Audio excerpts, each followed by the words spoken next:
আসসালামু আলাইকুম দর্শক। দেশের বাইরে শুটিং করেও ফুটেজ লিক হয়ে যায়। এই দায় কার?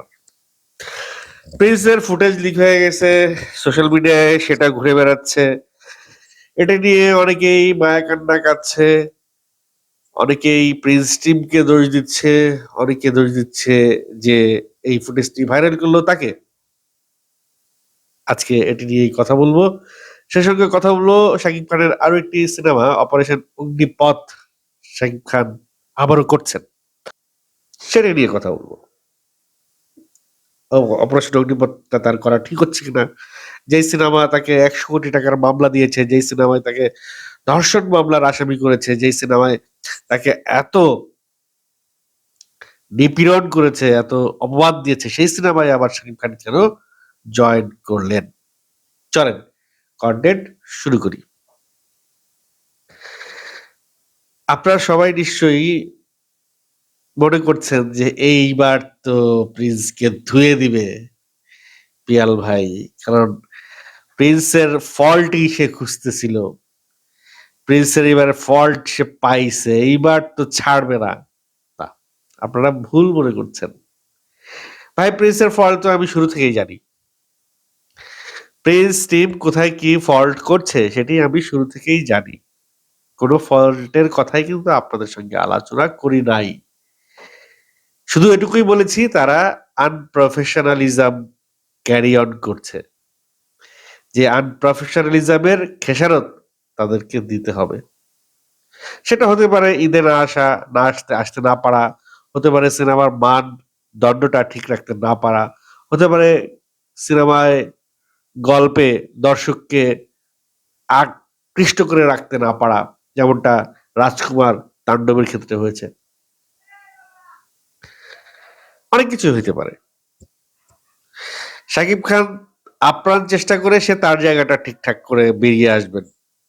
কিন্তু সবাই তো শাকিব খানের মতো ক্যালিবার নিয়ে এই সিনেমায় অভিনয় করছেন না। কেউ আবার শাকিব খানের চাইতে হয়তো বেশি ক্যালিবারও আছে। কিন্তু তারা তাদের সেই ক্যালিবার প্রদর্শনও করছেন না। কারণ ডিরেক্টরস কল, আবার ওখানে বেশি দেখাইতে গেলে ঝামেলাও হইতে পারে। যাই হোক, সবাই বলছে এটি লিক করেছে, লিক হয়ে গেছে। আমি বলবো এটা লিক করেছে। আপনারা যারা ভিডিওটা দেখছেন, একেবারে খুব ক্লোজ শট, খুব ক্লোজ শট। যেখানে শাকিব খান শুট করছে ঠিক তার খুব কাছ থেকে ভিডিওটা হইছে। এমন না যে জুম করে দূর থেকে ভিডিও হইছে, এমন কিছু না। এবং একটা আইসোলেট জোন, যেখানে মানুষজন খুব একটা যাতায়াত করে না, এরকম একটা জায়গায় শুটিং হচ্ছে। তাইলে এটা শুটটা কে করছে? ইউনিটের কেউই করছে। ভাই, যখন টিম কোন একটা কাজ করতে ব্যর্থ হয়, তখন সেই ব্যর্থতা ঢাকবার জন্য কিছু একটা দিতে হয়। এখন এই যে ফুটেজটা তারা নিজেরাই লিক করছে, দ্যাটস ওয়াই এখন আর ওই যে ফার্স্ট লুকের যে দাবিটা ছিল দর্শকের, সেই দাবিটা এখন ফিকে হয়ে গেল। এখন আর ফার্স্ট লুকের দাবি কেউ করবে না। খুব সুন্দরভাবে, খুব টেকনিক্যালি এটা করছে মানে টিমকে কেউ একজন পরামর্শ দিছে। এর আগে যখন অন্যান্য সিনেমার এরকম ক্লোজ কিছু, যেমন প্রিয়তমা থেকেই শুরু হয়েছে, একেবারে ক্লোজ জায়গা থেকে কিছু ফুটেজ লিক হয়ে যেত। এটা টিমের ভিতরে বসেই আলোচনা হয়। টিমের ভিতর থেকেই কেউ একজন ডিসিশন নেয় যে না, এইভাবে একটা লিক করে দাও। এটার ফায়দা দুইটা। এক ঢিলে দুই পাখি মারা। এক হচ্ছে ফার্স্ট লুকের আলাপটা বন্ধ হয়ে গেল। দুই, প্রিন্স একটা আলোচনা পাইলো, একটা ভাইব পাইলো। ভাই, নেগেটিভ পজিটিভ বলে কিছু নাই মার্কেটিং এ। দিন শেষে প্রমোশনে নেগেটিভ পজিটিভ বলে কিছু নাই। প্রমোশন মানেই হচ্ছে এটা আলোচনায় থাকা। প্রিন্স এখন যেভাবে আলোচনায় উঠে আসলো এই ফুটেজের কারণে, এইভাবে উঠে আসাটা প্রিন্সের জন্য দরকার ছিল। ওই যে একটা গান ছিল বাংলায়, মুখে মুখে রটে যাবে আমাদের প্রেম কাহিনী। এরকম একটা গান ছিল, হ্যাঁ, যাই হোক, মনে পড়লো হঠাৎ এটার কথা শুনে। তো মুখে মুখে রটে যাবে প্রিন্সের এই কাহিনী। প্রিন্সের ফুটেজ লিক হয়েছে, মানুষজন আগ্রহ নিয়ে সেই ফুটেজ খুঁজবে। কোথায় খুঁজবে? সাকিবিয়ানদের গ্রুপে খুঁজবে ফার্স্ট। কারণ সাকিবিয়ানরাই এটা নিয়ে বলবে যে এটা কে করলো কাজটা, যে বেটা করছে ওরে ধর, ওরে মার, ওরে কাট, ওরে ছিঁড়, ওরে রিপোর্ট মার, ওরে গালাগালি কর, ওরে উড়াই দে, ওরে নামাই দে, ওরে উঠাই দে। কিন্তু আলোচনার কেন্দ্রে থাকবে এই লিঙ্কটা। এতে করে খুব সহজলভ্য হয়ে গেল লিঙ্কটা, সবাই জেনে গেল। যাই হোক, সবাই তো সবাইকে জানানোর জন্যই তো ফুটেজটা দেয়া হয়েছে ভাই, সবাই জানুক। এটা তো কেউ আটকে রাখতে পারবে না। তার উপরে আবার প্রিন্সের শাকিব খানের লুক সহ লিঙ্ক ভাইরাল হয়ে গেছে। সেটা তো চারটিখানি কথা না। এখন আসি, প্রিন্সের যে লুকটা ভাইরাল হইলো, এই লুকটা দেখা আপনাদের কি মনে হইল? আমি দেখলাম যারা প্রিন্সের সম্পর্কে বলছিল যে ফার্স্ট লুক আসলে উইরা যাবে, ইতিহাস তৈরি হবে, একেবারে মানে কেউ কল্পনাই করতে পারবে না শাকিব খানের এরকম একটা লুক দিছে, মানে এই সেই বলে এমন একটা বায়বীয় একটা স্পেস তৈরি করছিল যে ভাই, আমরা তো ভাবছিলাম যে লুক দেখেই পয়সা উসুল হয়ে যাবে। এই যে যে একটা ভুল চর্চা হইলো, এই ভুল চর্চার কারণে আমাদের এক্সপেকটেশন কিন্তু অনেক বেড়ে গিয়েছিল প্রিন্সের শাকিব খানের লুক কেন্দ্র করে। সেই এক্সপেকটেশন অনুযায়ী লুকটা কি আমরা পাইলাম? ৯০-এর যেরকম একটা ফলস একটা চুল থাকতো, উপর দিয়ে একটা মানে ইলিয়াস কাঞ্চনরা বা আমিন খানরা একটা কালো একটা ইয়ে পরতো, চামড়ার একটা জ্যাকেট, হাতা কাটার জ্যাকেট পরতো, কালো একটা ইয়ের পলেস্টারের একটা প্যান্ট পরতো, আবার জ্যাকেটের উপরে যে শিক শিক শিক শিক থাকতো, একটা বড় বাজুকা থাকতো হাতে, চশমা থাকতো, আর চুলটা থাকতো কি উপর দিয়ে একটা পরচুলা থাকতো, সেই পরচুলা ঘাড়ের উপরে নামায় ফেলতো। আমি বলবো খুবই খুবই খুবই খুবই অর্ডিনারি গেট আপ হইছে।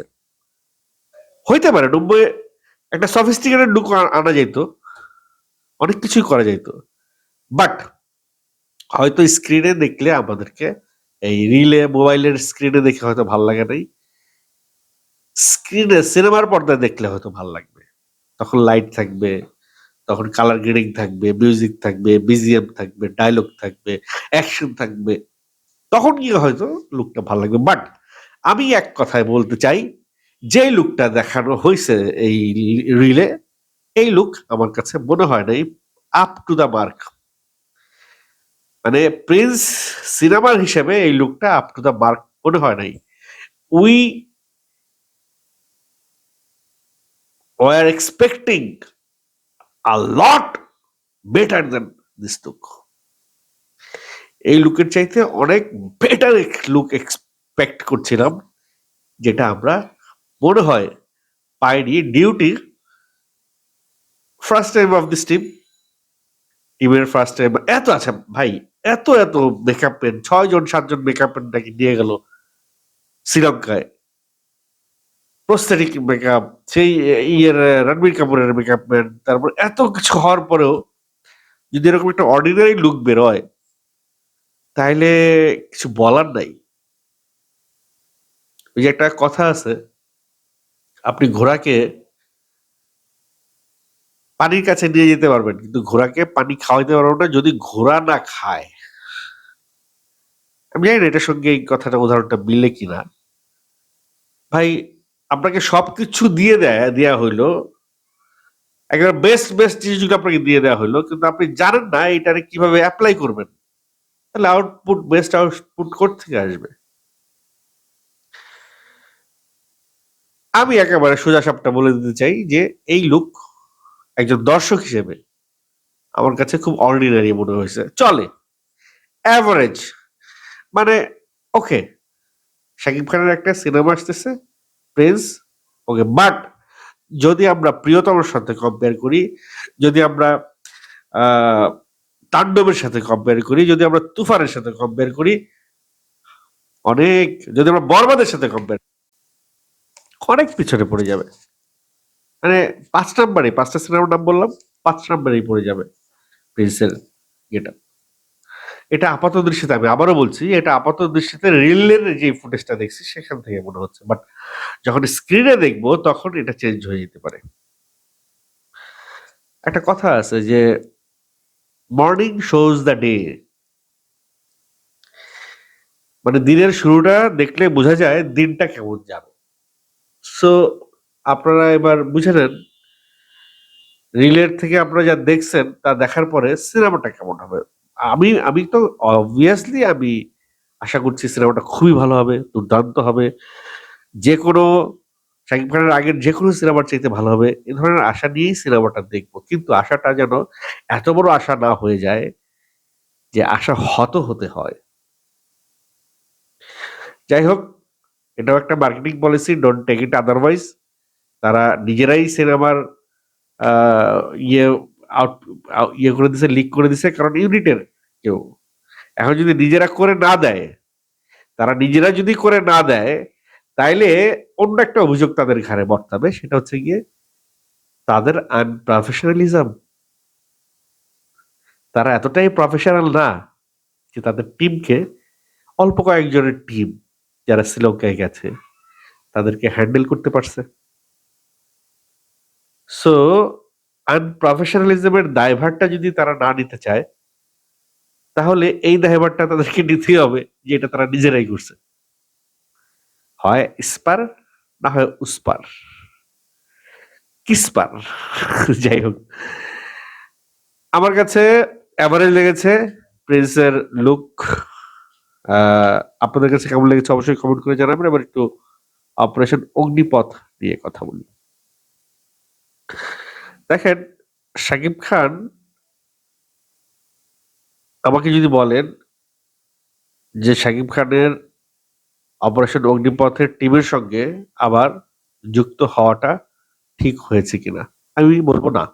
ভাই, যে বেইমানি করে সে আজীবন বেইমানি করবে। সে যে কোনো সময় আবারও বেইমানি করতে পারে। তাই বলে কি তারা সুযোগ দিবেন না? অবশ্যই সুযোগ দিবেন। তাকে মাফ করে দিবেন। তাকে এড়িয়ে চলবেন।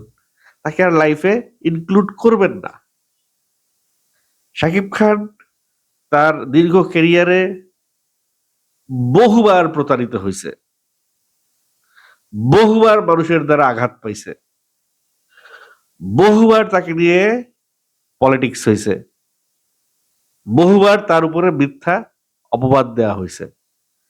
তারপরেও শাকিব খানকে আমি দেখছি যে শাকিব খান সবকিছু ভুলে গিয়ে তাদেরকে বুকে জড়িয়ে নেয়। ঠিক এই কারণে বাংলাদেশের স্বাধীনতা গিয়েছিল। ঠিক এই কারণে বাংলাদেশ ২০০ বছর ইংরেজের গোলামি করছিল। ঠিক এই কারণে বাংলাদেশ তার অঢেল ধন সম্পত্তি হারাইছে। নবাব সিরাজউদ্দৌলা যদি মীর জাফরকে মাফ করে তার দলে না ভিড়াইতো, তাইলে বাংলাদেশ আজও স্বাধীন থাকতো হয়তো। আর স্বাধীন বাংলাদেশের যত অর্থ সম্পদ লুটে নিয়ে গেছে তারা, সেগুলো আমাদেরই থাকতো। আমরা অনেক ধনী দেশ থাকতাম। তো সেই জায়গা থেকে আমি মনে করি যে শাকিব খানের ১০ বছর আগের গল্প করার কোনো প্রয়োজন ছিল না। ১০ বছর আগে একটা স্ক্রিপ্ট লিখছিল, যে স্ক্রিপ্টটা ১০ বছর ব্যাকডেটেড হয়ে গেছে।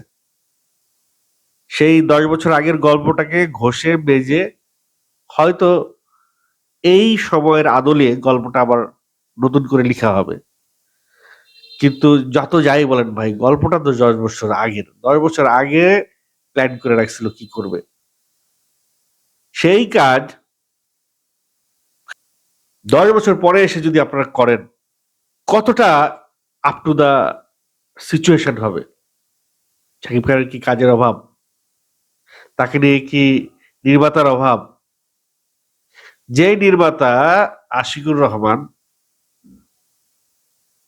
হ্যাঁ, শাকিব খানকে নিয়ে দু একটা সিনেমা সে দিছে ওই সময়, খারাপ না, ভালো সিনেমাই দিছে। কিন্তু ভাই 10 বছর আগের নির্মাতা সে, এটা তার জন্য ভালো, আশিকুর রহমানের জন্য ভালো, তার একটা কামব্যাক ফিল্ম হবে এটা, এবং সে 10 বছর আগে অসমাপ্ত কাজটাই সে সমাপ্ত করছে। যদি সে কাজটাকে ক্লিক করাতে পারে, ইটস ওকে। বাট সচরাচর কি হয়, একবার যদি ট্র্যাক থেকে কেউ বেরিয়ে যায়, ট্র্যাকে কিন্তু আর উঠতে পারে না, তার উপর আবার 10 বছরের গ্যাপ। আশিকুর রহমান 10 বছর সিনেমা থেকে বাইরে, এই 10 বছরে সে যদি সিনেমার সাথে ইনভলভ থেকে থাকে, যদি সিনেমাকে নিয়েই জড়িয়ে থেকে থাকে, তাহলে সে কিছু একটা নতুনত্ব নিয়ে আসবে। আর যদি সে একেবারেই সিনেমা থেকে বাইরে থেকে থাকে এই 10 বছর, তাহলে তার সিনেমা হোঁচট খাওয়ার সম্ভাবনা সবচাইতে বেশি। সেটা বড় কথা না, বড় কথা হইলো গিয়া ভাই, যে যেই লোক আমাকে ধর্ষণের মামলা দিল, যেই লোক আমাকে 100 কোটি টাকার ইয়ার মামলা দিল, ক্ষতিপূরণের মামলা দিল, যার জন্য আমি মানুষের সামনে ছোট হইলাম, জেলে গেলাম, এই হাজত পর্যন্ত গেলাম, কোর্ট পর্যন্ত গেলাম, এই সমস্ত যে বিষয়টা যখন একটা একটা একটা টিমের কারণে সেই হেনস্থাটা হয়েছে, তাদেরকে মাফ করে দিছে, ঠিক আছে, কিন্তু তাদের সঙ্গে আবার কাজ, আবার যে এর পুনরাবৃত্তি হবে না, তার কি মানে? ওই সময় শাকিব খানের পছন্দ হয় নাই, মনিমনা হয় নাই, তাই শাকিব খান ওই সময় গল্পটা করে নাই। এখন যদি গিয়ে আবারও মনিমনা না হয় শাকিব খানের, আবারও যদি পছন্দ না হয়, আবারও যদি শাকিব খান গল্পটা ছেড়ে দেন, তাহলে তারা যে আবারও মামলা করবে না, তারা যে আবারও নেগেটিভিটি ছড়াবে না, তারা আবারও যে পলিটিক্স করবে না শাকিব খানকে নিয়ে, তার গ্যারান্টি কোথায়? সো আমি মনে করি operation Agnipath was a bad decision. আমার মতো আপনারাও যদি কেউ যারা এই একইভাবে ভাবছেন, একটু কমেন্ট করে জানাবেন। তবে অপারেশন অগ্নিপথ যদি আশিকুর রহমান এই সময়ের আদলে ঠিকঠাক মতো করে ফেলতে পারে, তাহলে কিন্তু পাশার দান উল্টে যাবে। হয়তো শাকিব খান ওই একটা জায়গা থেকেই এটা করতে রাজি হয়েছেন, যে এই ছেলেটি গত 10 বছর হয়তো ফিল্মের সঙ্গে লেগেছিল, সে নিজেকে এনরিচ করেছে, ফিল্ম নিয়ে পড়াশোনা করেছে, ফিল্ম নিয়ে কোর্স করেছে অস্ট্রেলিয়ায় বসে, ফিল্মের সঙ্গে ফিল্মকে নিয়ে সে আরো স্টাডি করছে, গল্প নিয়ে স্টাডি করছে, অ্যান্ড দেন এই ছেলেটি আবার সেই সিনেমাটা করতেছে নতুন উদ্যমে। সো শাকিব খান এই ছেলেটিকে, যেহেতু তার সঙ্গে আগেও কাজ হয়েছে, অনেক ভিশন দেখছে এই ছেলেটির ভিতরে, অনেক চেষ্টা দেখেছে, সো শাকিব খান আশিকুর রহমানকে আর একটা চান্স দিল। চান্স তো শাকিব খান আজীবন দিয়ে আসতেছে। সিনেমা তো শাকিব খানের বহু সিনেমা খারাপ হয়েছে, তাতে কি এসে গেছে শাকিব খানের? বরঞ্চ যাদেরকে চান্স দিছে তাদের মধ্যে অনেকেই দাঁড়িয়ে গেছে। অনেকের ক্যারিয়ার দাঁড় করায় দিছে শাকিব খান। আশিকুর রহমানের ক্যারিয়ারটা হয়তো পুনরায় দাঁড় করিয়ে দিবেন। যদি দাঁড়িয়ে যায়, তাহলে আশিকুর রহমানের কাছ থেকে হয়তো আমরা আরো ভালো ভালো সিনেমা পাবো। সো একটা জায়গায় আমার কাছে মনে হয়েছে, ওকে ফাইন, ঠিক আছে, শাকিব খান অপারেশন অগ্নিপথ করছে, করুক। এই একটা পয়েন্টে এসে আমার কাছে মনে হয়েছে অপারেশন অগ্নিপথ করাটা তার চলে, করুক। বাট বাকি অন্য সবকিছু বিবেচনা করলে আমার কাছে মনে হয়েছে যে ইট ওয়াজ আ রং ডিসিশন।